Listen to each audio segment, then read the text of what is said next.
Quer dizer, irmãos, a paz do Senhor, eu sou o pastor Moisés Câmara. Olha, eu tenho aqui uma notícia, foi publicada na Revista Verde essa semana, nessa revista aqui, Revista Verde, na Revista Veja, na edição 2538, do dia 12 de julho de 2017. O que é que ela trouxe aqui como matéria que eu achei aqui muito interessante?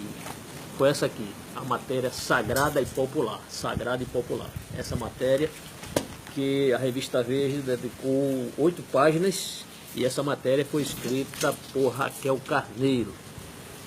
Mas antes de eu comentar algo aqui que eu achei bem relevante, eu quero ler um texto das Escrituras, um texto que está em Isaías capítulo 40, versículo 8, que diz assim: irmãos, a relva murcha e as flores caem, mas a palavra de nosso Deus permanece para sempre. Estou lendo aqui na NVI. Em outra versão, a versão meio da revista Corrigida, diz: seca-se a erva e cai a sua flor, mas a palavra do Senhor permanece para sempre. Então, isso aqui, amados, o que é que o texto está dizendo? Que ainda que as coisas naturais aconteçam, como a relva murchar, as flores caírem, isso aí é normal acontecer, ainda que isso aconteça e vai acontecer sempre, a palavra de nosso Deus permanece para sempre. Então a palavra do nosso Deus, assim como a folha cai, assim como a relva murcha, a palavra do nosso Deus permanece para sempre. Então a revista Veja desta semana, estamos agora numa nova semana, a revista Veja sempre eu recebo nos sábados, e nessa edição 2538 trouxe excelente matéria. Eu quero destacar aqui alguns pontos relevantes, que eu achei muita coisa aqui boa, mas eu quero compartilhar com os irmãos.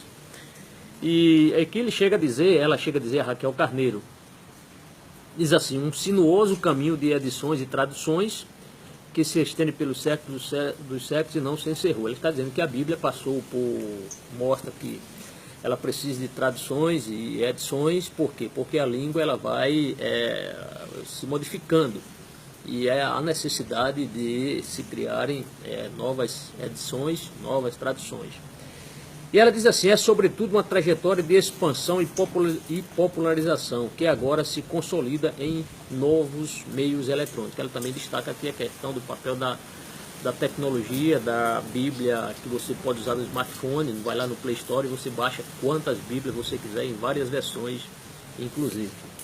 Ela destaca também que no Brasil, no ano passado, pelo menos 9 milhões de novas Bíblias, 9 milhões, circularam, atendendo leitores cristãos das mais variadas denominações. Então, 9 milhões de Bíblias, vejam que dado expressivo quantidade de Bíblias vendidas. Destaca também aqui o seguinte: Sociedade Bíblicas Unidas, organização que compila dados sobre a divulgação internacional do livro sagrado, contabilizaram traduções integrais de 648 línguas, que alcançam mais de 5 bilhões de leitores. Então, veja a quantidade de leitores da Bíblia: 5 bilhões.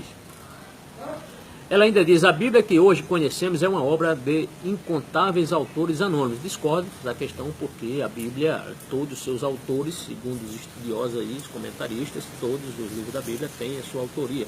Claro, com raras exceções. Por exemplo, o livro de Hebreus, a Epístola de Paulo aos Hebreus, não sabemos quem escreveu. Por exemplo, o Pentateuco, a tradição judaica, inclusive, dedica que Moisés foi o autor do Pentateuco, da Torá, do livro da lei. Então ela diz: a Bíblia que hoje conhecemos é uma obra de incontáveis autores anônimos, que por séculos se manteve viva e pulsante pela divulgação oral e por meio de manuscritos. Foi o primeiro livro a ser impresso. Você sabia disso? A Bíblia foi o primeiro livro a ser impresso pela tipografia moderna do pioneiro alemão Johannes Gutenberg, no ano ali de 1450, isto é, 50 anos antes do Brasil ser descoberto, a Bíblia já estava escrita, né? Já estava praticamente sendo impressa em tipografia, ali por Johannes Gutenberg. E ele diz também aqui, ela diz muita coisa, diz que a Bíblia é um produto de massa também no Brasil, um dos livros de produto de massa, e ainda diz assim, isso aqui eu achei muito interessante: no Brasil é parte de uma vigorosa indústria de livros religiosos. Segmento que, segundo o Sindicato Nacional dos Editores de Livros, representou 20% do mercado livreiro. Então, 20% do mercado livreiro no Brasil, esses 20% está aqui, a Bíblia, ela lidera, né? No caso aqui, essa fatia de 20%, a Bíblia. E diz mais assim: segundo o Sindicato Nacional de Editores do Livro, representou 20% do mercado livreiro nacional do ano passado, atrás apenas dos títulos didáticos, dos livros didáticos, cerca de 48%. Lógico, os livros didáticos são distribuídos gratuitamente pelo governo nas escolas e outros livros, né, 48%. Mas nessa grande fatia, 20% de tudo que é vendido no mercado livreiro, a Bíblia está com 20%, só apenas atrás dos livros didáticos. Outro ponto importante, ela diz assim: a Bíblia é tipicamente vendida, às vezes distribuída em igrejas. Então a Bíblia é tipicamente vendida, às vezes distribuída em igrejas e templos, e por isso não consta em lista de best-sellers computados em livraria. Toda semana a revista Veja, lá nas últimas páginas, ela coloca lá quadros com livros de ficção, não ficção, de autoajuda, quais são os livros que mais são vendidos durante aquela semana. E aí você diz: não vi a Bíblia ali, mas por quê? Porque grande parte da Bíblia ela é vendida nas próprias livrarias evangélicas ou distribuída gratuitamente nas igrejas. Por isso que ela não é contabilizada, essa questão fica difícil de contabilizar o número de Bíblias que são vendidas para fins de classificação entre os best-sellers mais vendidos durante aquela semana. Então, essa matéria aqui, sagrada e popular. Traz aqui uma foto de Jerônimo, né, quem traduziu a Vulgata, né, a Vulgata Latina. O tradutor oficial São Jerônimo de Antonello da Messina. Sua Vulgata em latim já foi a única versão aceita da Bíblia. Houve um tempo em que a Igreja Católica só aceitava a tradução de São Jerônimo, né, a Vulgata Latina. Nessa página, nas páginas seguintes, na página 88 e 89, tem esse quadro aqui, bem interessante, onde vai mostrar a história aqui da Bíblia, né, desde a sua questão aqui do Antigo Testamento, do pergaminho ao celular. Esta é a matéria aqui, do pergaminho ao celular. E aqui ela coloca o longo trajeto do maior best-seller da história da antiguidade até os dias de hoje. E aí coloca ela aqui, o Antigo Testamento, depois passando pelo Novo Testamento. É uma matéria aqui curta, porém bem interessante, sobre a Septuaginta, que é a tradução em grego da Bíblia hebraica, utilizada pelos judeus helenizados. Então, você sabe que judeus estavam espalhados em muitas partes do mundo, e eles praticamente não sabiam mais o hebraico. Houve a necessidade de se criar a Bíblia, de se traduzir a Bíblia do hebraico para o grego, chamada a Septuaginta, né? A Septuaginta, para os judeus helenizados, agora os judeus que tinham absorvido o idioma grego. Então foi necessário. Bem, depois fala sobre a Vulgata de São Jerônimo. Aqui também tem um quadrinho aqui falando sobre a Vulgata de São Jerônimo. Depois fala, passando aqui em português, vem aqui um quadro também sobre Martinho Lutero, interessante, que traduziu a Bíblia para o alemão, né? Já havia outras traduções do alemão, mas não tão eficiente ao ponto precisou que Martinho Lutero desse ao povo alemão a Bíblia no seu próprio idioma. Então aqui diz: Martinho Lutero, o líder da Reforma Protestante, traduziu a Bíblia para o alemão em linguagem acessível. Publicou o Novo Testamento em 1522 e o Antigo 12 anos depois. Não foi a primeira versão germânica, mas se tornou a mais popular. Bíblia de Martinho Lutero. Depois tem aqui um quadro sobre a Bíblia King James, né? A Bíblia King James, que fala sobre, diz o seguinte: foi a tradução encomendada pelo rei britânico James I, publicada em 1611, ao lado da obra contemporânea de William Shakespeare. É tida como uma pedra fundamental do inglês moderno. Então o inglês moderno hoje deve-se muito à tradução da Bíblia. A tradução da Bíblia ela foi fundamental para aperfeiçoamento, a melhoria da gramática da língua inglesa, né? Da língua inglesa. Depois fala aqui sobre Ferreira de Almeida, que é João Ferreira de Almeida. Todos nós sabemos que foi as Bíblias que circulam no meio protestante foram traduzidas, né? A versão Almeida Revista Corrigida, muito conhecida. E aqui ele diz: o português João Ferreira de Almeida fez a tradução protestante da Bíblia para a língua de seu país. Finalizou o Novo Testamento em 1645, mas refez o trabalho anos mais tarde. Morreu em 1691, sem terminar o Antigo Testamento, tarefa que caberia a um pastor holandês. E aí fala também sobre William Carey, a questão. William Carey foi um grande missionário que traduziu a Bíblia também para o idioma o bengalês, o sânscrito e marathi. Fala também sobre a abertura católica, fala também a Bíblia sobre a linguagem de hoje, um quadro aqui muito interessante. Ele diz assim: para acompanhar o dinamismo da língua, novas traduções surgiram. As duas mais populares no Brasil, Nova Tradução na Linguagem de Hoje, a NTLH, e a Nova Versão Internacional, a NVI, essa que eu acabei de ler, o texto aqui em Isaías, capítulo 40, versículo 8. Bem, e demais, a Nova Versão Internacional, a NVI, chegaram ao mercado, ela com uma Nova Tradução na Linguagem de Hoje, em 2000, no ano 2000, com o propósito de facilitar a leitura. E também fala sobre a questão da web, né? Hoje, a questão do aplicativo, hoje você baixa a Bíblia no seu smartphone, e isso tem aumentado ainda a leitura da Bíblia, né? A Bíblia ela não deve ser desmerecida nem desvalorizada porque alguém está lendo a Bíblia no seu smartphone, não. O único problema é faltar bateria, e aí você está lendo a Bíblia e de repente apaga-se tudo, né? Mas por quê? Porque você estava lendo no seu smartphone, pode ocorrer esse problema, faltar bateria, mas a Bíblia não deixa de ser a Bíblia porque você está lendo no smartphone, no celular, de forma alguma. Porque se formos levar em consideração aos originais, né, hoje, graças a Deus, com a invenção do papel, facilitou muito, mas os originais foram escritos em couros, né, em pergaminhos, depois em papiros. Então a gente não pode condenar os irmãos que leem a Bíblia em smartphone, em celular, de forma alguma. Quem somos nós para isso? Porque senão vamos exigir que todos os irmãos voltem às origens, comece a ler a Bíblia só em pergaminho e só em papiros, né? De forma alguma vamos pensar dessa forma. Bem, amados, e aqui tem ainda uma capa, aqui aberta aqui uma foto da versão de Johannes Gutenberg, né? Quando ele a Bíblia de Gutenberg. E diz mais assim a matéria, amados: no campo mais conservador, mas também com uma grande variedade de tamanhos, capas e cores vigoram as chamadas Bíblias de estudo. Camalhaços com encardenação de luxo e profusas notas de rodapé que custam em torno de R$200. Ela falando aqui sobre essa questão da Bíblia, também a Bíblia de estudo, né, que geralmente são mais caras. Em geral é a Bíblia que o fiel tem em casa para leitura devocionais mais aprofundadas, a Bíblia de estudo. Aplicativos bíblicos, muitos deles gratuitos, são mais funcionais para o uso na rua e na igreja.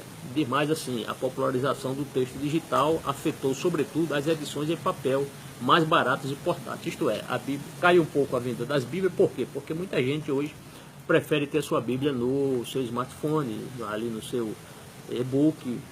E diz mais assim: dos cerca de 9 milhões de Bíblias que circulam no Brasil em 2016, o que inclui a venda de obra física, isto é, a Bíblia em si, né, de papel, e-books, downloads e de aplicativos e livros distribuídos em ações de evangelização. 6,7 milhões vieram da Sociedade Bíblica do Brasil, SBB, que atende a maior parte do público evangélico.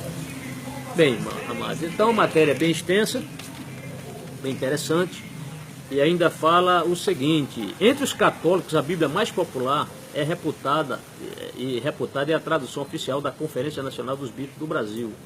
A SBB evangélica tem 3 versões populares, hoje ele vai falar aqui da nossa.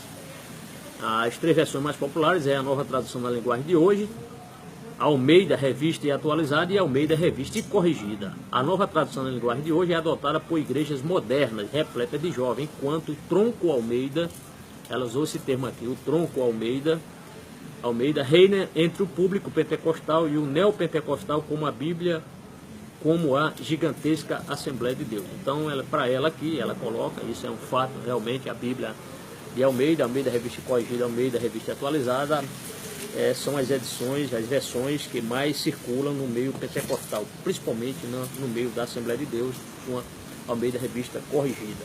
Então tem um quadro aqui, inclusive apresenta Moisés, né, que muita gente acha que isso aqui são chifres, né? Quando Michelangelo fez essa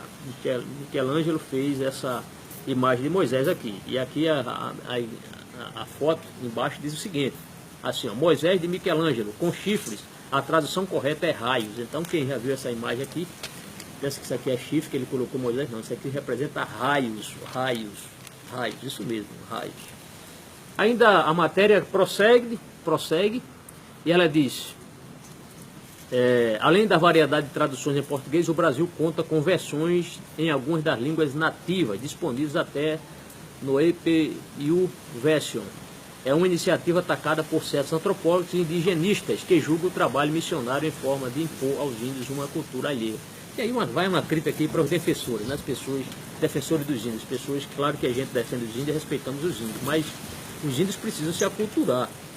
Quando o Brasil foi descoberto, vieram os jesuítas para cá, para o Brasil, e vieram com a finalidade de catequizar os índios. Ninguém nunca discutiu isso, ninguém nunca condenou a questão da catequização dos índios, né? Pelos portugueses, pelos jesuítas, principalmente pelos jesuítas. E hoje, o Evangelho, Jesus disse, ide por todo mundo pregar o Evangelho a toda criatura. Então os índios também são criaturas de Deus. Eles precisam ouvir o Evangelho do Senhor Jesus Cristo. Jesus, quando enviou os seus discípulos, Mateus capítulo 28, versículo 19, para a gente ir por todo mundo, pregar o Evangelho, batizando em nome do Pai, do Filho e do Espírito Santo, todas as pessoas, sem exceção, todas as pessoas. Então os índios, apesar dos indigenistas, dos antropólogos não quererem que os missionários traduzam a Bíblia na linguagem dos índios, dizendo que eles vão agora absorver uma nova cultura, uma cultura alheia, de forma alguma. E os índios também têm alma, têm o seu espírito, e eles precisam conhecer o Senhor Jesus. Então, amados, a matéria está excelente, muita coisa aqui que eu poderia ainda ler, mas para não deixar o texto muito longo, mas eu ainda queria dizer o seguinte. Aqui diz, entre as adaptações, traduções e revisões, a Bíblia amplia seu público sem por isso comprometer sua mensagem. No século XVI, quando Martinho Lutero facilitou o acesso às escrituras em versões na língua vulgar, no caso o alemão, a Igreja Católica proibia a leitura por leigos e só aceitava a versão latina de São Jerônimo. Imagine só. A progressiva liberação da Bíblia nos idiomas modernos cresceu em paralelo com uma indústria moderna, a imprensa. A popularização do texto bíblico prossegue hoje nos meios tecnológicos. Então, graças a Deus que a tecnologia está aí a dispor ao serviço de Deus também. Muita gente tem lido a Bíblia, né? Às vezes ali no ônibus, vai no metrô, vai ali como passageiro ali, não levou a Bíblia em si com um papel, mas leva o seu celular e ali vai lendo, fazendo sua leitura diária. O importante, amados, é ler a Bíblia. Não importa de que maneira, se vai estar escrito no smartphone, se tem um programa no smartphone ou se não tem, o importante é ler a Bíblia. Leia a Bíblia, leia a Bíblia. Isso é que importa. E ainda diz mais aqui, amados irmãos, em busca por Bíblias em lojas virtuais como a App Store ou a Google Play, traz dezenas de opções do texto sagrado com funcionalidades. Eu mesmo baixei aqui no Google, baixei a YouVersion, baixei essa, excelente. Você quiser ler a Bíblia em grego, você lê. Se você quiser ler a Bíblia em francês, em espanhol, em qualquer idioma, você baixa. Tem outra matéria também sobre uma nova tradução de Frederico Lourenço, ele traduzindo agora os 4 evangelhos, né? Aqui tem uma matéria sobre esse rapaz aqui, esse português, e ele é conhecedor do grego, e ele está aí para traduzir os 4 evangelhos. Vamos ver, por enquanto, procurei na Saraiva, não chegou ainda essa Bíblia. Bem, portanto, amados, a Bíblia é um livro inesgotável. A Bíblia é um livro inesgotável. Que Deus abençoe a todos. Louvemos a Deus por tudo. Então, mais uma vez, Isaías capítulo 40, versículo número 8. A relva murcha e as flores caem, mas a palavra de nosso Deus permanece para sempre. É isso. Valorize a sua Bíblia, estuda a sua Bíblia. Temos um canal aí no playlist, né, no YouTube. Você pode ali fazer um curso bíblico, acompanhando as nossas lições, assistir às aulas da Escola Bíblica Dominical, enfim. Temos muita coisa boa ali para os nossos irmãos. Que Deus lhe abençoe. Até lá, até a próxima. A paz do Senhor.